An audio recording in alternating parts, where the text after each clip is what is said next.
और वो कहते हैं कि अगर आप 3 महीने तक शांभवी महामुद्रा का अभ्यास करते हैं तो न्यूरॉन्स के पुनर्निर्माण की प्रक्रिया 241% तक बढ़ जाती है। आज तक किसी भी तरह की रिसर्च के इतिहास में इस तरह की बढ़ोतरी दर्ज नहीं की गई है। सिर्फ 21 मिनट के एक आसान से अभ्यास से आपके दिमाग के काम करने की क्षमता 241% बढ़ जाती है और न्यूरॉन्स का पुनर्निर्माण होता है।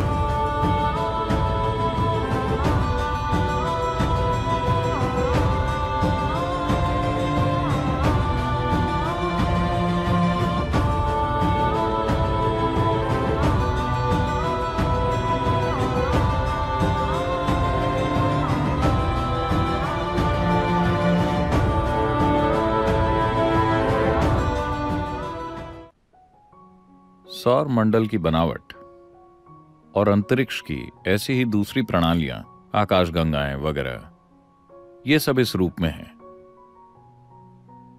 क्योंकि वो ज्यामिति की एक सटीकता तक पहुंच गई है। ज्यामिति यानी अभी पृथ्वी सूर्य के चारों ओर घूम रही है, इसे अपनी सटीक ऑर्बिट मिल गई है, इसीलिए ये लगातार घूमे जा रही है। कोई इंजन इसे नहीं चला रहा। देखिए, हवाई जहाज उड़ रहा है लेकिन उसे इंजन की शक्ति के कारण धक्का मिलता है। इसे कोई धक्का नहीं मिल रहा, ये बस ज्यामिति की सटीकता तक पहुंची और ये घूमे जा रही है। जिस दिन इसने अपनी ज्यामिति की सटीकता खो दी, इसने अपनी ऑर्बिट खो दी, ये गई काम से।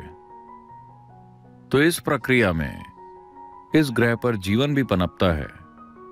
इसी ज्यामिति को विभिन्न स्तरों पर शामिल करके हम यौगिक संस्कृति में कहते हैं कि इंसान शारीरिक रूप से और दिमाग के मामले में भौतिक विकास की चरम सीमा तक पहुंच गया है। यानी कि लाखों सालों के बाद ऐसा नहीं होगा कि आपके सिर से एक सींग निकल आए, जैसे कि पूंछ गायब हो गई, कुछ और गायब हो जाए। ऐसा नहीं हो सकता। हम ऐसा एक खास संदर्भ से कह रहे हैं। आज मॉडर्न न्यूरोसाइंटिस्ट्स भी ऐसी ही बातें कर रहे हैं। वो कह रहे हैं कि इंसान के दिमाग में न तो न्यूरॉन का आकार बढ़ सकता और न ही अंदर की वायरिंग बढ़ सकती है, क्योंकि भौतिक नियम इसकी अनुमति नहीं देते। लॉज ऑफ फिजिक्स इसकी इजाजत नहीं देते। मैं इसकी गहराई में नहीं जाऊंगा। इसे सरल शब्दों में कहें तो हम इसे यूं देखते हैं। आपका जन्म, इस ग्रह पर सारा जीवन सौर ऊर्जा पर चलता है ना? हाँ, ये सूर्य की ऊर्जा है जो ये सब कर रही है। साथ ही साथ चंद्रमा के गोल घूमने और चक्कर लगने का भी हमारे ऊपर प्रभाव पड़ता है। समुद्र का स्तर भी चांद की गति के साथ कम ज्यादा हो रहा है। चूंकि हमारी माताओं के शरीर चंद्रमा की परिक्रमा के साथ तालमेल में थे, हम पैदा हुए और अभी हम यहां हैं। हाँ, अगर चंद्रमा की 28 दिन की परिक्रमा महिलाओं के शरीर में खुद को न दोहराती तो आप और मैं पैदा ही नहीं हुए होते।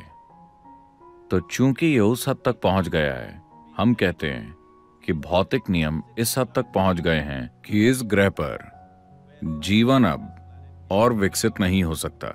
आपके पास जो कुछ भी है, आप उसका पहले से बेहतर इस्तेमाल कर सकते हैं। उसी तकनीक का इस्तेमाल करते हुए हमने पहले साधारण फोन, फिर स्मार्टफोन और फिर आईफोन बनाया। इसी तरह हम इसका बेहतर इस्तेमाल करना सीख सकते हैं। लेकिन मूलभूत भौतिक नियम इस प्राणी को और विकसित होने की इजाजत नहीं देंगे। तो क्या यह संयोग से हो गया? नहीं। विकास का सिद्धांत, आप चार्ल्स डार्विन को जानते हैं, जिन्होंने कहा कि आप बंदर थे? मैंने नहीं, उन्होंने कहा। अगर आप विकास के सिद्धांत को देखें, जिसे सिर्फ 150 साल पहले ही प्रस्तुत किया गया था, हम हजारों साल पहले ये कह चुके हैं। मतलब, क्या आप 10 अवतारों के बारे में जानते हैं? कम से कम 9 तो आप जानते होंगे जो आ चुके हैं। पहला क्या है? मत्स्य अवतार। मत्स्य अवतार का मतलब है मछली या पानी का जीवन। इस ग्रह पर जीवन की शुरुआत पानी के अंदर हुई। अगला अवतार क्या है? कूर्म अवतार, एक कछुए की तरह उभयचर, आधा पानी में और आधा जमीन पर। अगला है वराह अवतार, सुअर या जंगली सुअर। सभी स्तनधारियों में से जंगली सुअर एक ऐसा जानवर है जो अपने शरीर के साथ बहुत मजबूती से जुड़ा होता है। हम जंगल के पास रहते हैं। हम देखते हैं कि आदिवासी लड़के हिरण को एक छड़ी से मार सकते हैं। अगर आप उसे एक छड़ी से मारते हैं तो वो मर जाएगा। गली के कुत्ते हिरण का शिकार कर सकते हैं। पर जंगली सुअर को मारने की आप कोशिश करके देखिए, उसे मारना इतना आसान नहीं है। आप उसे गाड़ी से ठोक दीजिए, उसकी रीढ़ की हड्डी टूट गई, फिर भी वो चला जाएगा, वो रुकेगा नहीं, क्योंकि वो शरीर से मजबूती से जुड़ा होता है। उसका जीवन बहुत शारीरिक है। तो जीवन का अगला रूप था वराह अवतार। इसका सीधा सा मतलब यह है कि सृष्टि के रचयिता की पहली अभिव्यक्ति थी मछली, फिर एक कछुआ, फिर एक जंगली सुअर, अगला है नरसिंह, आधा आदमी आधा जानवर, अगला है वामन, एक बौना आदमी, अगला है एक पूर्ण रूप से विकसित लेकिन भावुक होकर धीरज खो देने वाला इंसान परशुराम, अगला है एक शांतिपूर्ण इंसान राम, अगला है एक प्रेम करने वाला इंसान कृष्ण, अगला है एक ध्यान में मग्न इंसान Buddha. The next is supposed to be a mystical being yet to come. माना जाता है कि अगला दिव्यदर्शी होगा जो अभी तक आया नहीं है। ये बिल्कुल डार्विन के विकास के सिद्धांत की तरह ही है ना? ये दोनों एक ही क्रम में हैं, ठीक एक ही क्रम में। डार्विन ने अपना सिद्धांत सिर्फ 150 साल पहले प्रस्तुत किया था। यही बात 12 से 15 हजार साल पहले कही जा चुकी है। खुद आदि योगी ने इसके बारे में बताया था।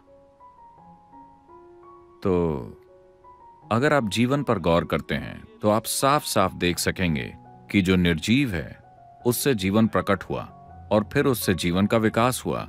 हमने इसे हमेशा इसी तरह से देखा है। हमने हमेशा जाना है कि जीवन विकसित हुआ है। आप जिस भी मंदिर में जाते हैं वहां एक सांप होता है। ऐसे प्रतीक कई जगहों पर हैं, क्योंकि आज भी आपके दिमाग के एक हिस्से में रेंगने वाले जीव का दिमाग है। आप जानते हैं कि आपके दिमाग का केंद्रीय मुख्य भाग अभी भी रेप्टिलियन ब्रेन है और यह आज भी काम करता है। हमारे पास योग में अलग अलग अभ्यास हैं कि कैसे इस रेप्टिलियन ब्रेन से परे जाया जाए और सेरेब्रल कॉर्टेक्स को काम करने दिया जाए। और आज हमारे पास वैज्ञानिक प्रमाण हैं। यूनिवर्सिटी ऑफ कैलिफोर्निया ने शांभवी महामुद्रा पर साइंटिफिक स्टडीज की हैं। ये बुनियादी क्रिया है जिसे हम सिखाते हैं, और वो कहते हैं कि अगर आप 3 महीने तक शांभवी महामुद्रा का अभ्यास करते हैं तो न्यूरॉन्स के पुनर्निर्माण की प्रक्रिया 241% तक बढ़ जाती है। आज तक किसी भी तरह की रिसर्च के इतिहास में इस तरह की बढ़ोतरी दर्ज नहीं की गई है।